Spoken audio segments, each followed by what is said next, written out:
So let's get to it. Let's do the game first because that mattered. Um, Ravens season ended. This was the winner take all on Sunday night from Azure Stadium, formerly known as Heinz Field, 26-24. The Squealers actually get the win.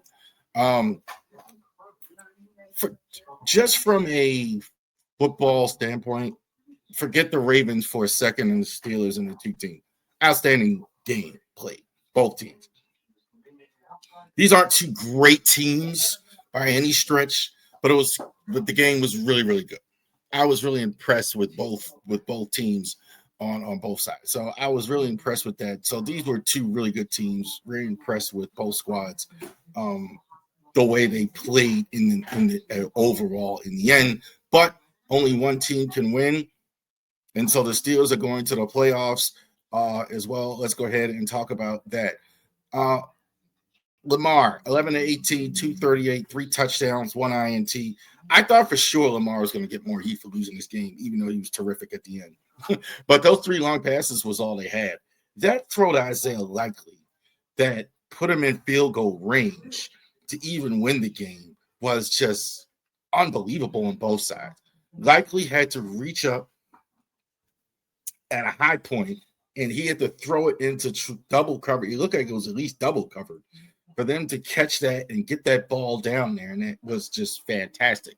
The 2 long passes to Zay Flowers, one was completely broken coverage. One, Zay just totally got behind the defense.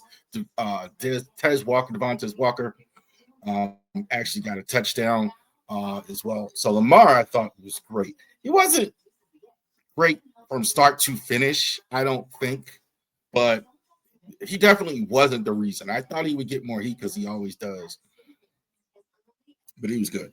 Derrick Henry almost won the rushing title. Again, 120 carries, 126. I thought he was terrific in this game. I thought, like, even knowing they were trying to stop him, he still had a good night overall, considering. Now, not as good as Green Bay because they have better inside guys, better linebackers in general, more focus on the run, overall better defense. Watt did play in this one, so that mattered. But, I mean, just think about what we're talking about. 20 carries on 126, and it was a good night. That had been the strategy all season long. We would have seen way more, another possible 2,000-yard season. Zay Flowers, I thought, was fantastic. We're going to give the Ravens awards out next week, and you're going to see how good I think Zay Flowers is. But Flowers, I thought, definitely to Matt and I had an interesting conversation last night about what's going on with Mark Andrews as compared. I think part of the problem is for him, if it is a problem, is that Zay Flowers has really emerged. Zay Flowers is not just a guy now running the 9 route or just running the waggles that they got. This guy now understands defenses, understands coverages, understands has a feel for what Lamar Jackson is going to throw the football and what he wants to do. So this is why you're seeing some of the production drop from Mark Andrews because of the maturation of Zay Flowers. Also, I think the other thing with Andrews, just real quick, is the line was so bad. Like they used more max protect, they used them in blocking more. So I think that was it. But Zay was fantastic. You could argue that either he or Lamar was the best player on the field. Trent Simpson, 9 tackles. Some people want Roquan gone, like because of the high contract and the production has kind of fell back a bit. So, and part of it is Trent Simpson has really developed in this last. I mean, he didn't win the starting job, but both of these guys were really good. Trent Simpson, Teddy Buchanan was really good. Put Trent Simpson back in. He had 9 tackles. He's been the leading tackler as well. Interesting to see if they do that now that you're going to have a new coach, now that John Harbaugh is gone, and see what they do with Trenton Simpson with 9 tackles as well. Aaron, 31 for 47, 291, 1 TD. You got to put pressure on this guy. He's still, I know he's past his prime and all that stuff, but he's still good enough to go ahead and chop you up if you're not going to go ahead and play any coverage on him. Like, you got to go ahead and do that at least. The pass rush of the Ravens is and I put it in the blog, and I put it on Twitter and everything like that. That's 911. 911. You got to do something about the pass rush. For goodness sake, you can't have just Aaron Rodgers. I don't think you win this. I don't think the Steelers are even in this game if they could get rusher. This is why, like, the people like the Texans in the playoff game because of that. So, but Aaron did what he did. Aaron had a good night, and they went ahead and won the game there as well. Aaron won a good night, 294 as well. Even without to really put it on you, without their best receiver, DK Metcalf, even without him on the shelf as well. Jaylen Warren, I don't know if he's underrated or not. I still can't put my finger on this guy. He looks good at times, and I think that's kind of the thing with him that I keep coming back to. You look good at times. He is good at times, but then what about those other times, right? That makes sense. He plays well, but you wonder why he's not more consistent.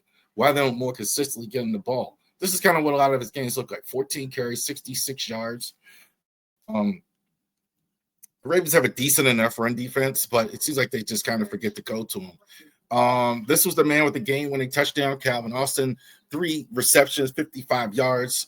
I think this was just a slip and fall by Awuzie on defense. I think that was what got him in as well. Awuzie has been one of the better players all season, and it was just one of those things where he fell down, and Austin blew right by him. By the time he was able to recover, he's halfway in the end zone, and he scored. That was the game right there. That's why he got in. I got to say, Cam Hayward, despite TJ Watt playing, despite Highsmith, this guy was all over the field. This guy is supposed to be past his prime or whatever, and he was terrific. I thought he was the difference as well. The Ravens, he was just killing Daniel Falele, obviously. he was killing the whole squad. I mean, definitely breaking it up inside pass first, making things difficult. Lamar had to step around them all night long as well. Cam Hayward was good in this game as well. Came down to a last-second kick, as we know. I'm not showing it. Like, forget it. It's not on my page. It did happen, though. Tyler Luke, after the catch by Likely, 44-yard reception. It was about 44-yard field goal. Tyler Luke, they line it up on the center hash. He misses it. I heard some people say that the wind wasn't that bad that night in Pittsburgh. I'm not going to go with that because that's a goofy place as far as kickers. I think that's the hardest place in the league to kick. That wind is always acting crazy and swirling and everything like that. And it could have been pressure. And then look, he was a rookie kicker. He was a pressure. So I do understand that could have happened. You know, he just shanked it. I don't know. Obviously, watching, I wasn't at the game to say, okay, it was the win. So I don't know. But I know he didn't make it. And so the Ravens are going home. I would say this and about Tyler. He was being harassed by Raven fans, his wife. No place for y'all. Y'all stupid. Don't do that. Don't be harassing the man and his wife or whatever. Second thing is, this is kind of what I warned a lot of you all season long about without Justin Tucker on your team. The Ravens have not, and I wrote on the blog, Rivalry Sports blog spot, so definitely check that out, right? But this is the real world of kickers. Like, this is what teams go through. Ravens, for the most part, haven't had this. You've had Justin Tucker, who might go to the Hall of Fame. Matt Silver probably won't go to the Hall of Fame, but he was really, really good for a long, long time. And you haven't had a lot of these issues, but this is what most of the league goes through with kickers. So it reared its ugly's head. It definitely cost John Harbaugh his job. So John Harbaugh, after the game after yesterday, I got it at work. While I was at work yesterday, about around 5:30 when I saw it, at least. I saw it like not long after. It was decided that John Harbaugh is no longer the coach of the Ravens. 8-9, finishing up. So that is it for the coach as far as that goes. And that is it for the Ravens regular season.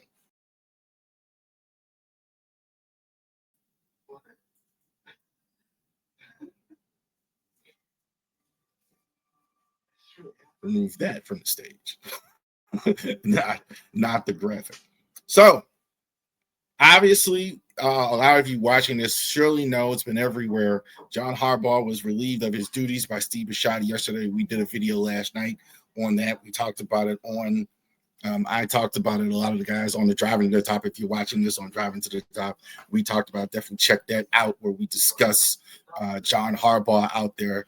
Shout out to also Baltimore content creator Matt Trigger. Definitely check it out. We Be Purple podcast if you haven't tried it out. Him and Dan Wilcox. Dan Wilcox has been killing like Sean Harbaugh for a minute. So definitely check that out as well. So this is a time that we haven't had much in the history of the team. You have a same coach for 18 years. Before that, you had one for 9 years. So now you do not have a head coach right now for the Baltimore Ravens. So who is going to be the next coach for the Ravens? And so I'm even going to put this up. Like, this is what I thought was going to happen. I'm going to even put the graphic up. So we don't have this to talk about, right? Because there's no playoff game. So we'll get to the wild card weekend. But we're going to take that time, and obviously we're going to talk about who the next coach of the Ravens is going to be here. We want to go ahead and go over that. So this is going to be a wide net here. So we don't know exactly who the coach is going to be because obviously Steve Bisciotti is going to make his decision based on a couple of things.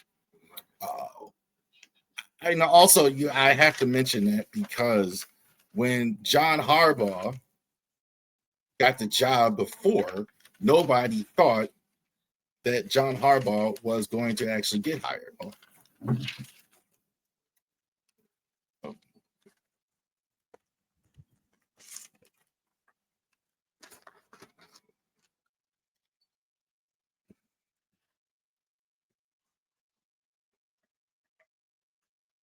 One second.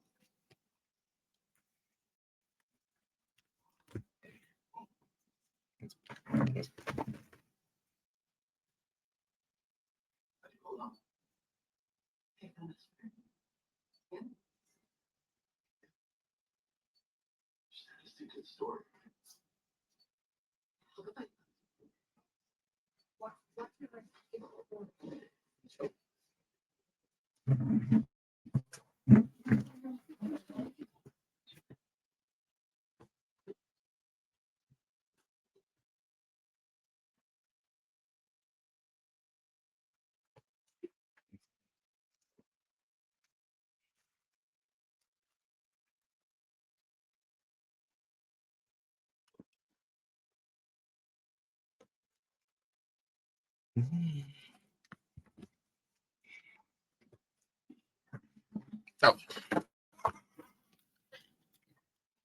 Sorry about that. Had to get the charger. All right. Third wall here. Yay. All right. So we're going to talk about these head coaches here. This is a list we've comprised. We're going to go over a few names of a couple of things here that might happen. Like I was saying before, nobody thought John Harbaugh, a special teams coach, for the most part, who, although I think he had moved to secondary coach, was going to get hired by the Ravens. He was kind of like an off the radar type of hire. So we don't know for sure. But these names, the first five here I'm going to mention are in that category. I think they're going to come up. I don't know if the Ravens will hire them, but the names will come up. Matt Burke, defensive coordinator for the Texans. Texans have the number one defense in the NFL. The Ravens obviously have seen that firsthand. Fairly young guy as far as a coach on defensive mentality. So if they do want a guy like that, that's kind of one I think would do. Vance Joseph, Denver, you could argue if If the Texans don't have the number one defense, it's going to be Denver. It's going to be Denver. Vance Joseph, I think, is about 53, though. I think they may go a little younger with that. I kind of question him, too. His defenses have been good. I think sometimes they've not been so good at times. But we'll see. T. Martin, current quarterback coach. Now, he's about 47 years old. Good college player, former quarterback. The question with T. Martin is never been a coordinator at the pro level and never been a head coach, obviously. He definitely has, though, a good relationship with Lamar. He was one of the guys they wanted to keep. So definitely I think they're going to talk to him. Two other obvious names, Mike McCarthy, former Packer and Cowboys coach. These guys have he's won Super Bowls. It's good in Dallas, I think. Dallas, I think, is a very tough job. I think it's hard to deal with Jerry Jones. It's hard to deal with that circus. It's hard to deal with that. He won, but it's interesting there. And Bill Belichick's name is going to come up. I don't think they're going to hire him. It's going to come up because you got 7 Super Bowls. So it wouldn't completely shock me if his name came up. All right, so those are the names I think that are other names that are discussed. All right, so let's go to me least greatest. I think a list. This is just speculation in general, but these are some names that are out there right now that are coordinators, hot coordinators, other coaches, things like that. Got names that are out there for a head coach. All right. So let's go ahead. Let's start here. Marcus Freeman, Notre Dame head coach, 39 years old, 43-12 at Notre Dame these last couple years. Everything but a national championship at Notre Dame. He's been really good. I think he did say he's going back. That's why he's not higher on the list. So, but very impressive guy.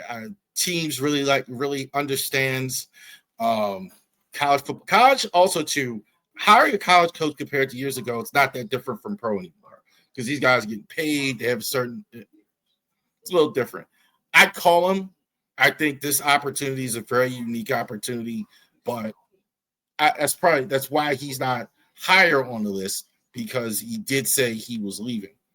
Former Browns coach Kevin Stefanski. Don't laugh.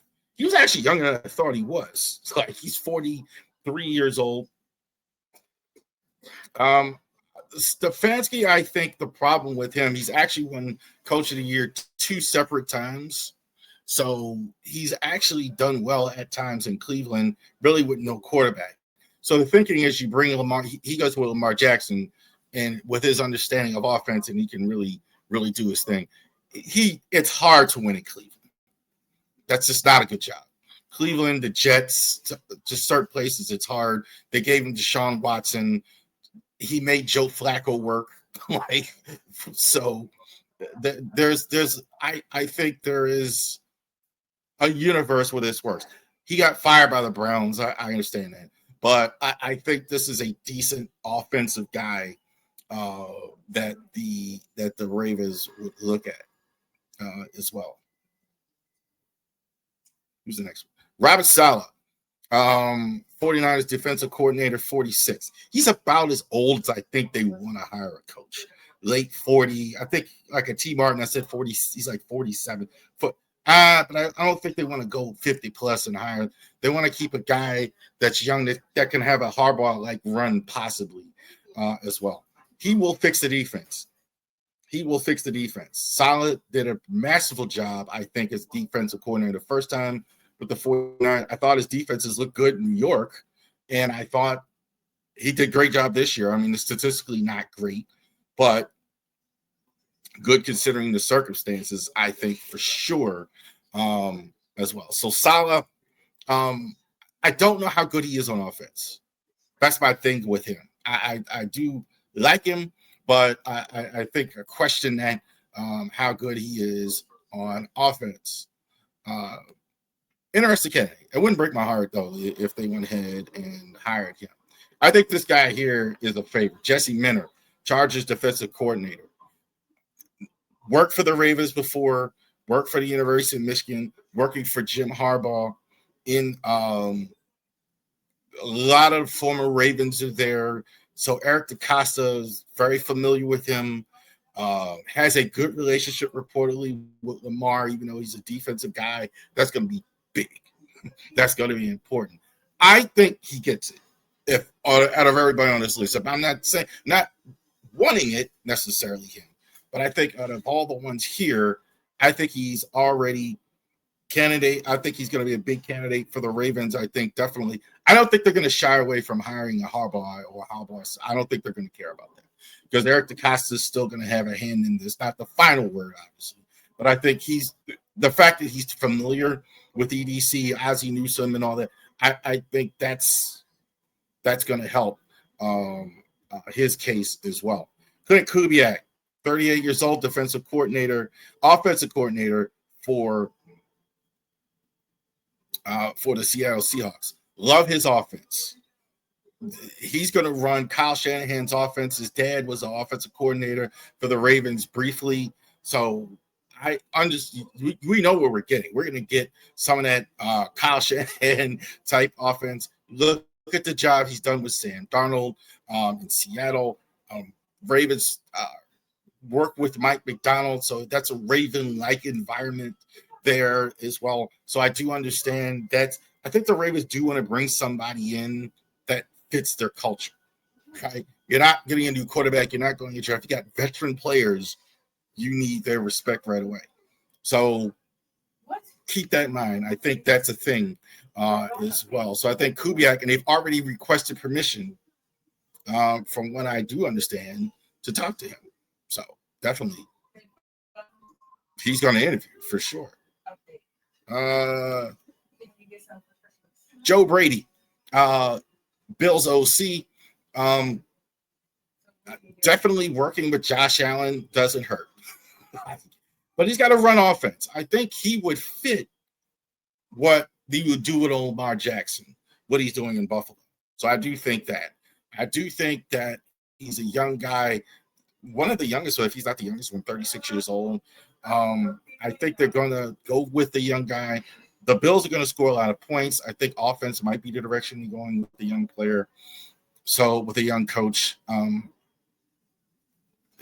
not that long of a head coach coordinator. So I think that's a bit of a concern, but I definitely think his name is absolutely there.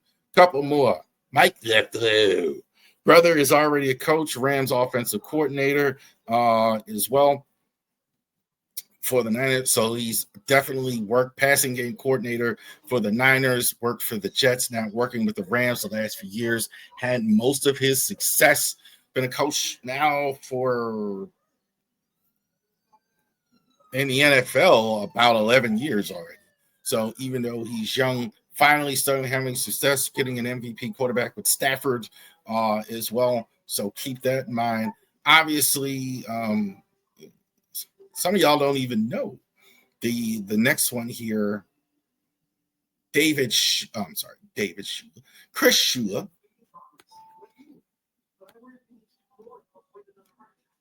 Also with the Rams. Get back on the screen. Defensive coordinator. Their defense is really good as well. A little bit more of an unknown. I think Rams defense has been good this year. Working with Sean McVay, interesting, I think, as well. Definitely, you see the last name. So obviously, long coaching history, long family as well. So keep that in mind with him. His defenses are going to be.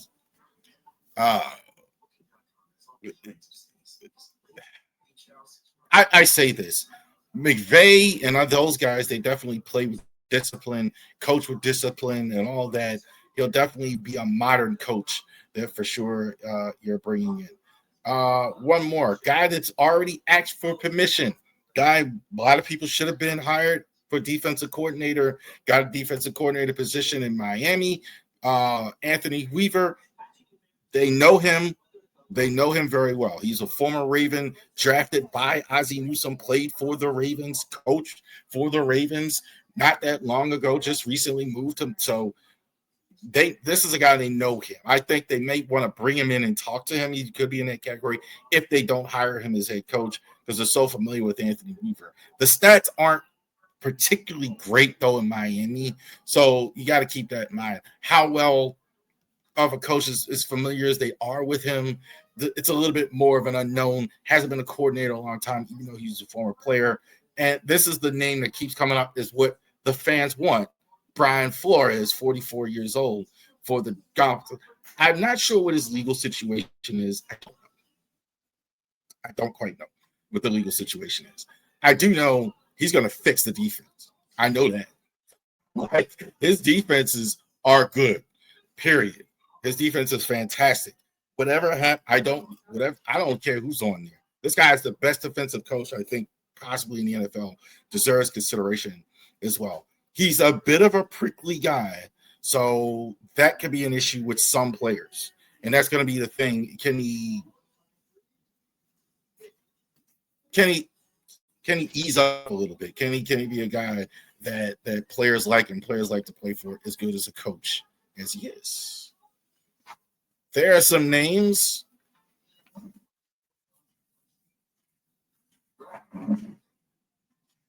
There are some names here as well for the head coach.